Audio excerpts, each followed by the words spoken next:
My name is Nazar Kalaji, and I'm the founder and CEO of Fiv Realty. And today we are here, privileged to have Jamie Mays with us. And she's from Columbus, Ohio. She's a wonderful agent that has lots of experience. And we're going to kind of dive in a little bit deep about what makes Jamie Jamie, and her career path, and what she's done in her life, and why she ended up at Fiv. And we're going to discuss all those things. So hopefully you guys will be able to enjoy this and find some nuggets that hopefully you can take away and learn from. So Jamie, thank you for being here. Absolutely, my pleasure. What has been the most challenging thing you've experienced in your life? Not real estate wise, just personal. If you wouldn't mind sharing. No, I had a little girl and she was stillborn, and I was 33 weeks pregnant. Wow. And didn't even know that was something that could happen when you were that far along. So her name is Jillian. And she's buried, and she's in heaven with my mom. Yeah. So that was definitely the hardest thing I've ever had to go through. Then we finally got the balls to do it again. So now I have Jacoby, who works with me now. Yeah. So That must have been really brave of you. it was scary as hell. To take that on Scary again. as hell, yeah. We went through the genetics to make sure that it wasn't something that could happen again, and it was just God's way, Yeah. How did you grieve through that? A lot of sitting in a room crying by myself. Yeah. Yeah, and listening to a lot of great music at the time. Wow. So, seems like a million years ago.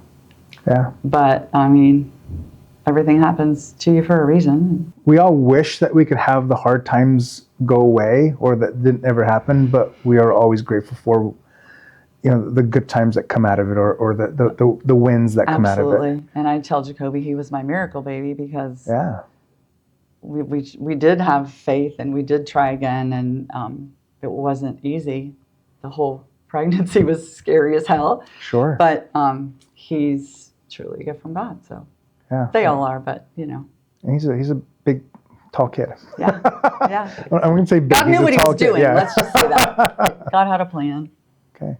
Yeah. How about challenge at work? Like, either a really hard client that you've had that, really taught you some good principles or lessons of what not to do in the future, or maybe just a really rough year in real estate where you're like, I've had enough, I'm out. Well, I can remember, this is kind of a funny story. Like I pray about everything, and I would pray, God, like, is this really what I'm supposed to be doing? Because I felt like I was stuck at like maybe 12 transactions a year. And my kids were doing stuff, sports and everything. And so everything does happen the way it's supposed to. And then our house got struck by lightning. And it forced me, I was at Remax then, so I was doing okay, but forced me to go into the office. Because I was always about saving money. Like, well, I could work at home, it's free. Gotcha. Or less expensive, right? Yeah. So I got a cubicle, and once that happened, I never went back. Like, I went from a cubicle to a bigger office to a bigger office. Okay. Because I was in the office, there was more synergy. Yeah. And we had an agent there that just did all relocation. She didn't take the clients. She set up the agents to take the clients, and she got her commission that way. Yep. Best thing that happened. Best thing that happened. That was 2008. Okay. And when some people got out of the business, I did all relocation that time. Yeah. And it helped me build more clients, and I don't know, it was just really good for me. So I'm a huge believer that you need to be in the office, or at least around agents, for some synergy. Right. And I think it's interesting with COVID that has changed the way in which people look at that and feel about that. And I think, independent if it's virtually or not, we need connection. Human beings need connection. 1,000%. So, and I guess for to transition into, talking about a cloud-based model that we're in today, how would you feel that you're able to still get that connection, but be, in a cloud-based brokerage? Well, I think cloud-based is amazing, because not everybody works the same way I do. Yeah. Some people, they don't need that. I think they need a little bit of it. Sure. But we just signed a lease for a new office. Yeah, congratulations. And thank you. And I'm over the moon. And my son's more excited than I am, so that's even better. So, Jamie, what made you, look for a different brokerage? Were you looking? No. You weren't looking. Okay. So Not looking. I was fine. Completely content where you were. So then, even more in that situation where, right, it wasn't like you were discontent and you're looking for another opportunity. Mm-hmm. You were completely happy where you were. And then, so, what made you say, yeah, this looks like a good move? Because no one likes moving. I mean, it's, moving, physically moving Sucks. Or moving, brokerages is not fun. No. It takes some energy. So tell me more about that. Well, I wasn't looking, and a friend of mine who is a broker reached out to me, and we met, and he told me about your company. And I'm like, I know Nazar. Like certain people that were already there, I knew from coaching that I had done for a long time and still doing. So that gave like a respect level to it. Like I was like, oh, okay, so there's something here. Right. Tell me more. And I don't know, it was like I wasn't looking, but it just checked all the boxes. And I told myself, and I told him too, I said, if this would have been an option when I left Remax, I wouldn't have gone to where I was. Sure. I would have gone straight to Fiv. Yeah. Yeah. So, and then now that how long have you been part of Fiv? Since April. Okay, so not even a year yet. Physically, mentally, I was yeah. There's a transition. Right? It's always a transition. Okay. And so after the transition, you've been here, since April. Tell us about your experience now. Like, how has it been? What I like is we can sort of mold it and shape it the way that's best for us. Okay. What's that mean? And we're still doing that. I mean, we're still doing that. Just with some of the tech, like you brought back .loop, which we love. We're still working through that. But, I mean, we've had a great experience. I know that there are growing pains because it's a new company, and we're cool with that. Yeah. But I also feel like we're fixing, as we transition, fixing some of the things that people that I might bring on to Fiv won't have to go through. So that's our goal, to try to make it as smooth as possible. Okay. And then, if you were to give advice to an agent that's completely content where they're at, like, what would you tell them about why they should join Fiv? Who should join Fiv? I think it's like a breath of fresh air, and there's the collaboration of all the agents across the country that some I knew, some I didn't know, but the wealth of knowledge and everything that all the other agents bring, I think it's super cool. And it's little right now. Like, there's such a good opportunity to get started on the ground level of this company. I'm gonna put you on the spot here. Okay. What's Fiv stand for? What does Fiv even mean? Why is the name of the company? You are the average of the 5 people you hang around the most. And so how's that relevant or significant? You're around some really cool rock stars. Okay.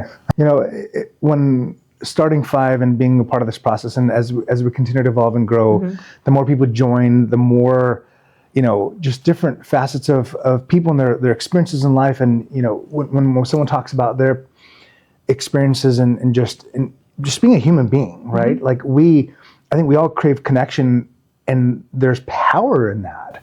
Very much. And I love that, you can't necessarily choose your family per se, right? You can choose your spouse. You can't choose a family you're born into, or the kids you have, right? They come as they are, and their own little characters on their own. However, business-wise, you can choose who you want to associate with.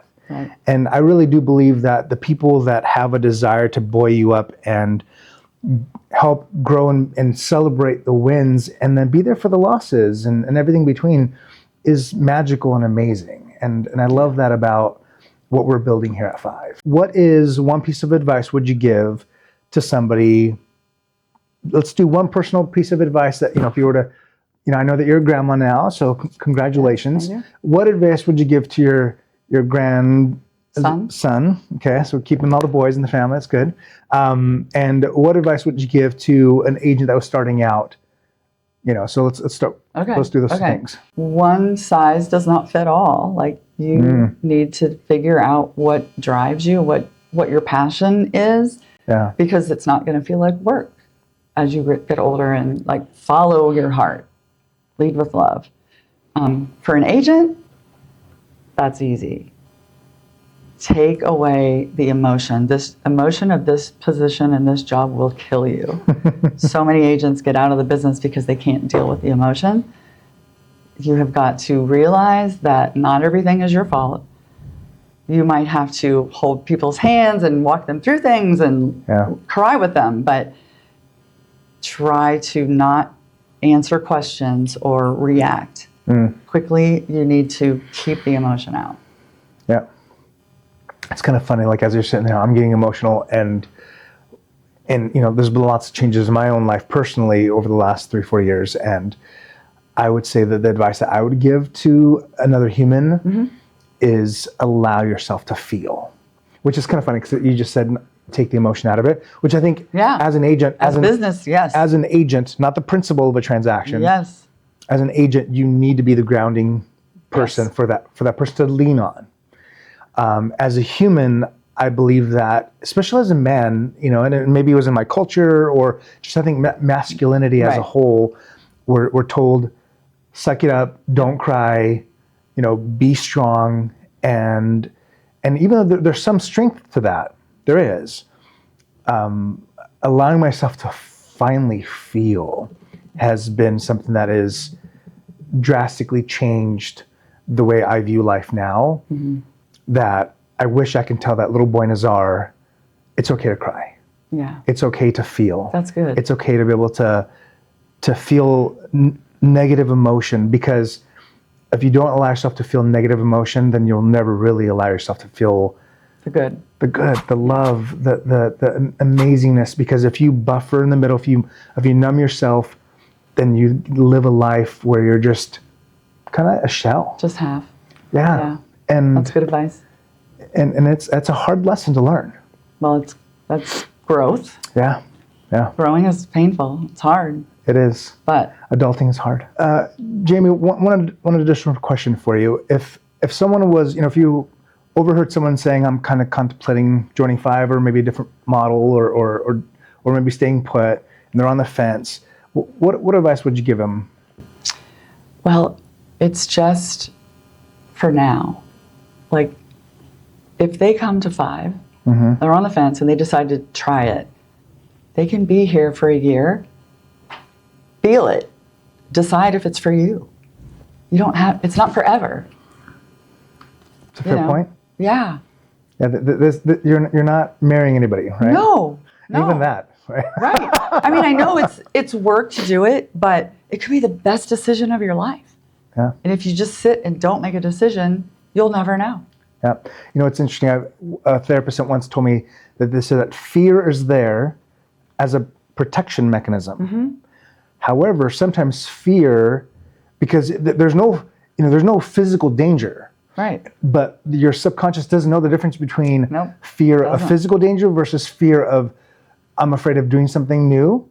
And so allow yourself to realize that fear isn't really there to, no one's hurting you, right? Physically, no one's going to harm you. Exactly. And so don't let that fear stop if you're making a decision just because you're afraid. Take it anyway. Take that step. Because what's the worst case scenario? You go back to where you were. Yeah. Or you go do something else. Exactly. Right? Yeah. I love it. Yeah. Don't be afraid.